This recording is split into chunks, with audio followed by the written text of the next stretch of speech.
where his racket is? See, you got a muscle memory problem here.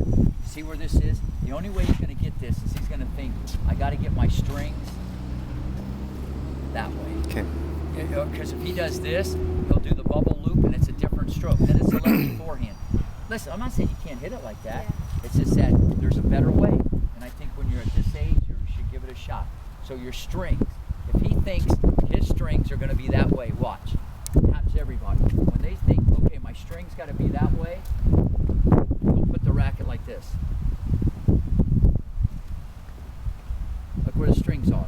But if he puts his strings like that, he'll probably be almost where we want him. Show me. Do the knee.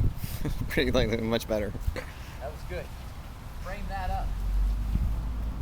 Yeah, exactly. Ready? That was good. I tried to trick you.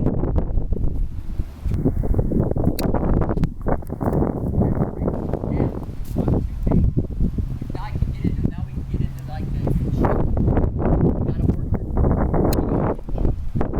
You can't just stand there and turn and expect magic to happen. You gotta probe. Listen, I don't care how. To me, that is going to supersede everything. When the ball comes, work it, even if you go right back to the same place. Do your feet. That was better in your preparation. Let's go. That was much better. Ready? Load it and lock it. Nice. And listen, I want every ball on the rise. After you do the dirty work, I want you to initiate with the leg going down, then the hip turning. Because a lot of times, and I've never seen you play a match, I know you hit off the back foot on your backhand and it looks like an arm shot. I already know it. Lock it, lock it. Good, that's how we're gonna evolve this. You'll see. It's loaded and locked, it's loaded and locked. No, watch, you had it about 80 and then you went. And that actually caused you to be late. Does that make sense? Yeah, it's already back.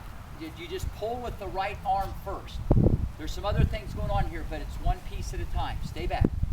It's loaded and locked. What? But when you got it loaded and locked, pull. The right arm first. Yeah. The right goes first. You ready? Load it and lock it. Good. Now, listen to what I'm saying. This is going to be so much about your feet. Believe it or not, your footwork might be a little better on the forehand. With two hands, you can become a little robotic or mechanical. Adjust your feet. Keep adjusting your feet around the ball. Ready? Load it and lock it. Awesome, buddy. Good. Again. Load it and lock it. Healthy. Healthy. Load it and lock it. Just pull. Again. Now, that time when you did it, you tried to pull, but you just pulled with like an upper body. Remember, at the end of the day, the legs are bent. The legs come up and the hips turn. See, that time he was really good here and he just went like that. Does that make sense? So even though I'm talking like muscle mechanics, like, okay, how the preparation is, how your arms are and all that stuff, never forget, the power starts from the ground. You always like push down and turn. Whether you're throwing a football, you hitting a baseball, a golf ball, whatever, you're going to initiate with the legs and then the hips first. So that supersedes everything when actually starting to hit the ball. Does that make sense? Back up a little bit. Load it and lock it. Not bad, but I want to quit. I would just go like this right now. Just boom. Just put it right there. Ready? Boom. Good. And pull it. Just feel the leg come up, the legs come up and the hip turn. Boom, you're set. Nice. The day you do this, the day you kind of do an up and a back, like your coach was telling you, you'll feel so much better rhythm. But you're doing great with your preparation. Great. Careful. See, you had a little bubble loop. Ready? Back up a little bit. You should be loaded and locked right now. Gotcha. Ready? Yeah, you should be like this. Listen, I'm not saying you got to go like 100 miles an hour, but I kind of like 100 miles an hour in the lesson, where whether you go this way or it's up, it's loaded. Because you're going to move, and you're going to take it right off the bounce. You're doing great. Again, it's already back, it's already back. Now pull, pull. That's what we want. See, I want you to be able to go like this. So here comes the ball, look, watch. So you can see with that type of timing that I did, I'm not late. I'm taking the ball right off the bounce. I'm coming out of the rotation free. Not bad. It's loaded. Pull. Good. See, in your mind, you might feel like, Rick, I need to get more power. Okay, the power is going to come from the timing. It's going to come from the, plus the ball's going to be coming faster. I know you feel like, I can get away with it. Just take it off the bounce like this. It's already back. It's locked. Good try. Bend your knees. Ready? It's all the way back. Again. Again, it's back and locked. Lock, lock. Okay, first correction.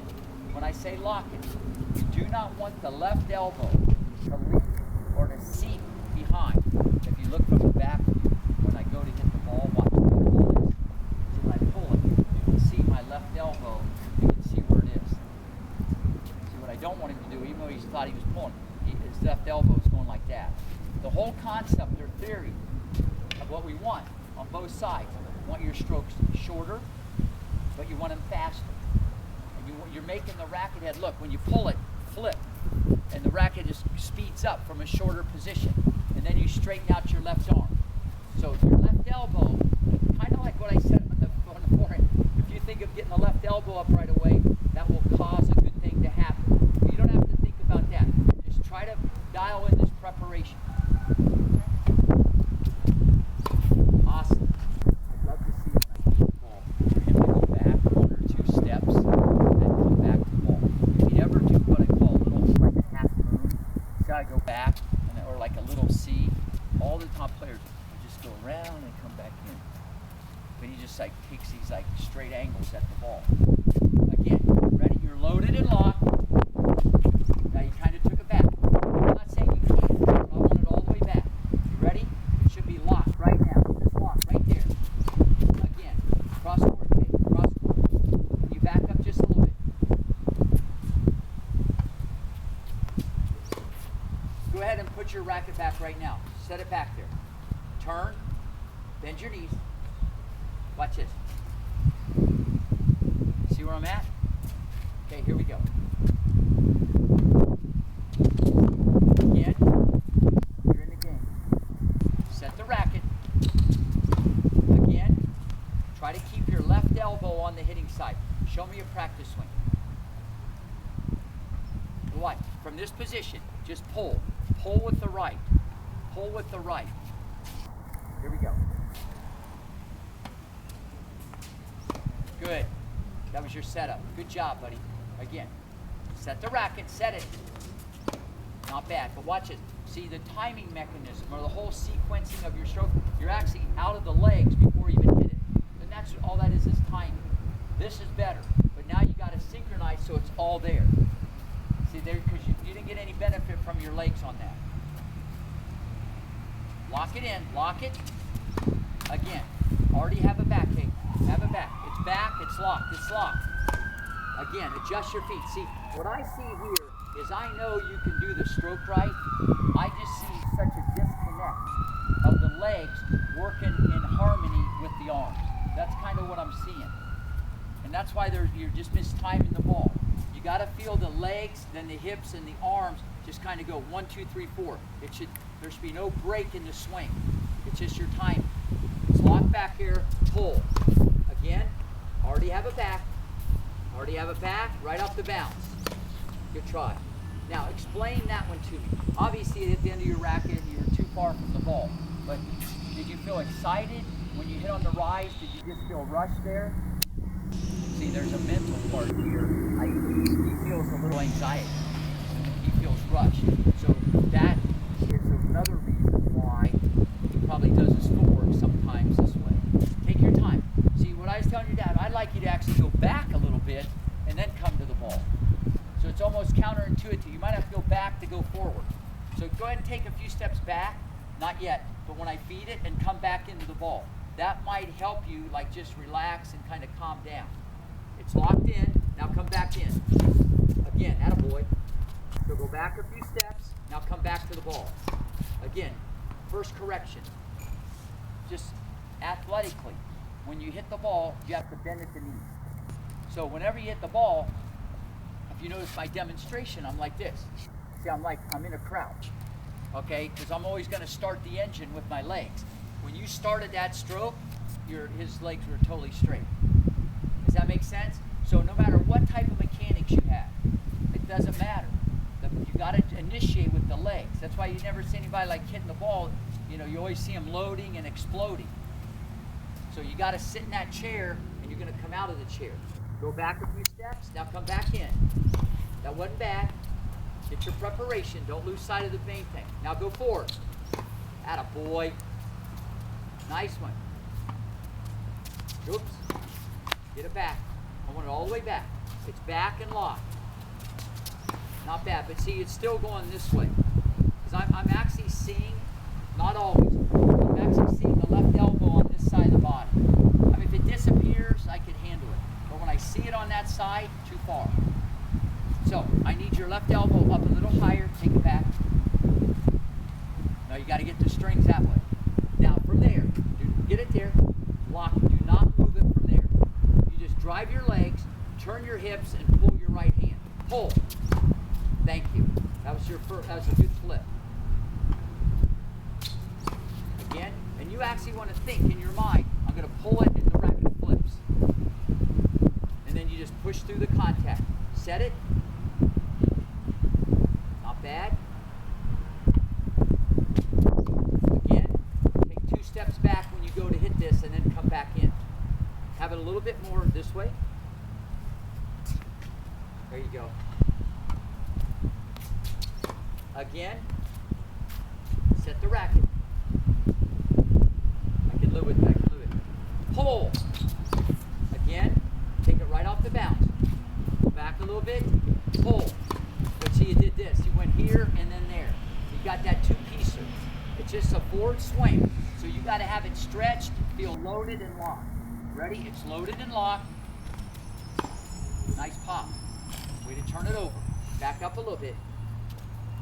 Show me. Boom. And even when you demo, watch when I demo. Boom. See, I demo, and I demo with my knees bent. I wouldn't think of demonstrating unless I had the system loaded.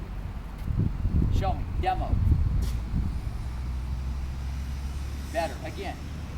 Demo. Lock it. If you did that, and you drove out of your legs like that, that'd be helpful. Keep it right there. Just come out of your legs. Again. Keep adjusting. Ready? It's loaded and locked. Pull. Not bad. Again. Load it, lock it. Very good. Grab some water. Yeah, the big thing is the big thing here, listen, the big thing is the preparation of where you want the racket to go, and you're going to pull it. You don't want to go the other way. It should go that way. That's number one. But I'll go back to what I always say. I just feel his legs aren't synchronized on a regular basis with his feet, with your racket. Does that make sense? So you should always feel like, even if he misses, there should be a rhythm. Right. You know what I mean? And when he misses, I'm seeing that he's like straight-legged, mechanical. He's out of the legs too soon.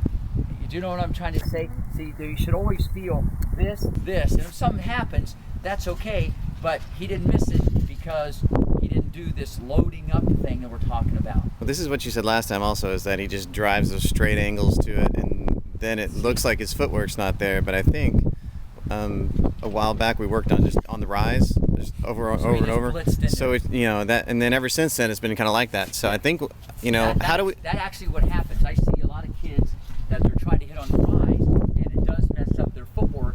They kind of learn to do one thing, but they kind of get in a habit of something that's not the best. And even when you go to at the ball, you go up there, and you still got to adjust and do that. He just kind of goes there and does it, and he doesn't like push down and low. You know, he doesn't explode out to the ball. What can we do? What can we practice? I think one of the things he has to work on is this. Even if the ball he feels like it's coming semicircle. to him, he should go like this. Even if you feel it's coming to you, he should like, see how I just went back because I'm getting behind the ball. I'm going to load and then go hit it. I just think then he'll feel he has a lot more time to push down. See, it's a time thing because he told me he feels excited, right? That's what he said. He goes, he feels excited. And think about it. If I'm feeding the ball 10 miles an hour to him, he shouldn't feel excited. Right. What's he going to do when the guy's like cooking it? You know what I'm saying? So you're going to really feel rushed. And I'm sure if I saw him play a match, okay, if he even sent me a video of him just playing the point, I'm sure I'm going to say, he didn't push down, he didn't push down, he didn't push down. Even if you make the shot, see, he's going to make it because he's athletic and you played a lot, and but he could be getting more spin, more power, more depth if he's pushing down. And the reason why I'm saying this a lot, this is kind of jumping out at me, how he doesn't push down, especially on this backhand. You know, he's like really using the upper body. The problem is, two hands, rotating, winding up, he can manufacture enough power that it might look okay, it's okay. Right. But he's leaving a lot on the table by not doing it right. I mean, there's so much that he's not doing.